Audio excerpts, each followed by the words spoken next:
A very spectral Christmas. I awoke in the cabin, Kira sleeping soundly beside me. Opening the curtains, I saw it was snowing. There were already a few inches on the ground. I love snow and the crisp chill it brings. This was a great start for what would surely be a perfect day. In the living room, the Christmas tree's lights were emitting a yellow glow. It would otherwise be dark with the late sunrise. We always kept the tree lights on, giving the cabin warmth and holiday spirit. Chai was still curled up on the couch, appearing to be asleep. Under the tree, I saw only 4 presents. One was still missing. Morning, sunshine. How'd you sleep? Chai asked, yawning. It's winter, the sun isn't up yet, I corrected. Viktor, I don't think you know what sunshine is. I smirked. Morning. Have you seen Rue? She hasn't put a present under the tree yet. She slipped out an hour ago, all tacticaled up. All right, I need some coffee. Yeah, I'll get it. Chai offered, already moving toward the small kitchen to make a pot. I sat down in the big leather chair, daydreaming about the feast we would have later. My family stuck with the Russian traditions. I can taste the sweet kutya now. With the 5 of us, we'd have quite the mix of traditions. I wonder what everyone will bring to the table. Chai handed me a cup. I took a sip. Thanks, it's great. Yep, just like you like it, black and brooding, he said, proceeding to scoop 6 spoonfuls of sugar into the milk-swirled brew in his cup. I wanted to gag. Instead, I inhaled the steam rising from my mug. The door to Finn and Rue's bunk room opened, and Finn stepped out, still wearing silk pajamas. Morning, folks. What's up? Nothing, just wondering how Chai stays stoned with that sugar intake, I replied. Hey man, you can eat whatever you want as long as you work it off, Chai proclaimed. Finn's face twisted in horror. Actually, that stuff will kill you. To pack on and keep muscles, you need to... Oh, God. Can you guys shut up? Kira interrupted. Pour me some, please. They said, sitting on a stool in their sleep shorts and narwhal tea. They plopped their elbows on the counter, dropping their chin into their palms. I passed them a fresh cup. So Finn, where should we look for Anna first? Hey man, it's Christmas, no shop talk, Chai gently admonished. I nodded. How does everyone like their eggs?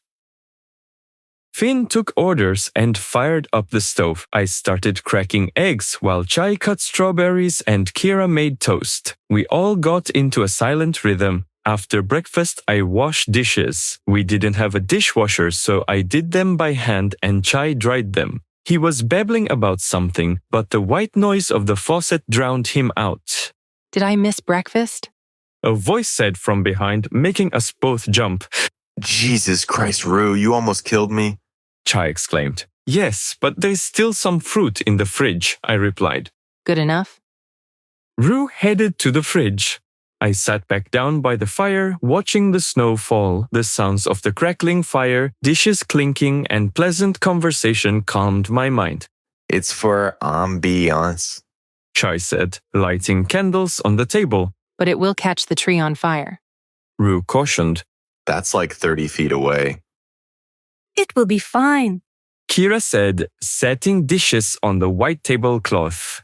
Knock knock, we all looked at each other. Who could that be? Finn asked. I was closest to the door, so I got up and walked over, pulling the door open. Oh, Olivia, I didn't think you could make it, Hi. Yeah, they didn't need me anymore, so I hurried over. she said, handing me a dish. Macaroni, my mom's recipe. She leaned in for a hug, a shopping bag on her arm bumping into my back. I held the heavy glass dish out and used my free arm to return the hug. She looked over my shoulder and whispered into my ear. Who's that? What is she doing here? Oh, Rue, she's mostly harmless. Mm-hmm. Before I could comment, she held her hand, flat, palm down in front of my eyes, a short string looped around her middle finger. Here, this is for you. A small brass cog dingled in front of me, slowly spinning, glinting light from the tree. It's to remind you that you're still just a cog in the machine. Thanks. I went to hang it on the tree. I kept reaching for ornaments to make more room, but none were there. Finally, I decided to hang it on all the branches. Soon, it reflected 1,000 points of golden light throughout the cabin. Dinner's ready. Finn announced. Everyone gathered around the table and started pulling out chairs. Hey, guys. Read the placards. Find your place. Chai called out. The rest of us glanced at each other, then down at the table, looking for our own name. Collectively, we began sidestepping over one another to get to our assigned seats. We all began passing dishes, scooping food onto our plates, and commenting on what we brought. All of it smelled and looked delicious. I couldn't decide what to bite into first. Tamales wrapped in corn husks, stuffed with pork schnitzel, sautéed collard greens with fish sauce over rice, olivie potato salad with pickles and peas, sour braten, beef marinated for days, smothered in sweet sour gravy. Kutia, mother's old recipe with walnuts and raisins, macaroni, 4 cheeses lightly browned, crusty bread and soft rolls. Sitting next to me, Olivia and I caught up. It had been a while since we last spoke. So, which guy are you gunning for? She asked, glancing between Chai and Finn. Gunning for? Don't be coy, Vic. Which one do you like? The tallest one has edgy blue hair. The other guy has a charming yet goofy grin. They both have tattoos. Is tall, goofy, and handsome your type, Vic? Rue laughed, loud and sharp, saving me from answering. Have I heard her laugh before? Olivia shot her a glance. Why did you invite her? She kind of invited herself, but I like her. All right, time for dessert. Finn sat more plates in front of me. Strudel, flaky with soft spiced apples. Buñuelos, crisp with cinnamon sugar. Pryaniki, dense with honey and ginger. Pecan pie, gooey beneath a toasted shell. Black forest cake, dark with rich cherries. New York cheesecake, creamy with a graham cracker crust. I had 1 scoop of everything, all with 2 scoops of vanilla ice cream and a cup of espresso. With a glass of red wine, I got comfortable by the fire. Everyone else followed with their own drinks in hand. Okay, so explain this again. This Dirt Santa, I said to Chai. No, Dirty Santa. He corrected. We each brought 1 gift. Now one of us picks a present from under the tree. Can you pick the one you brought? Rue interrupted. Nah, man, that wouldn't be in spirit. Rue frowned slightly. All right, so you open the present, show it to everyone, and keep it. He continued. The next person can either open a new present or steal one from someone else. Oh, like white elephant? Finn asked, snapping his fingers in Chai's direction, to which Chai nodded. You steal their presents? Kira's jaw dropped. That doesn't sound very Christmassy. Hey, it's all good. That's part of the fun. Chai retorted. Doesn't sound fun. Kira muttered. Who goes first then? I pulled my deck of cards from my pocket. We can use these. We go in order of highest to lowest card drawn. Rue won first pick. Shoot first. Ask questions later. She said, swiftly rising off the floor in one fluid motion. She came back and sat down with the small box. She took out her knife, flipped it open, then gently moved it between a flap, cutting the tape without slicing into the paper. Then she proceeded by peeling back each corner, leaving no trace. Come on.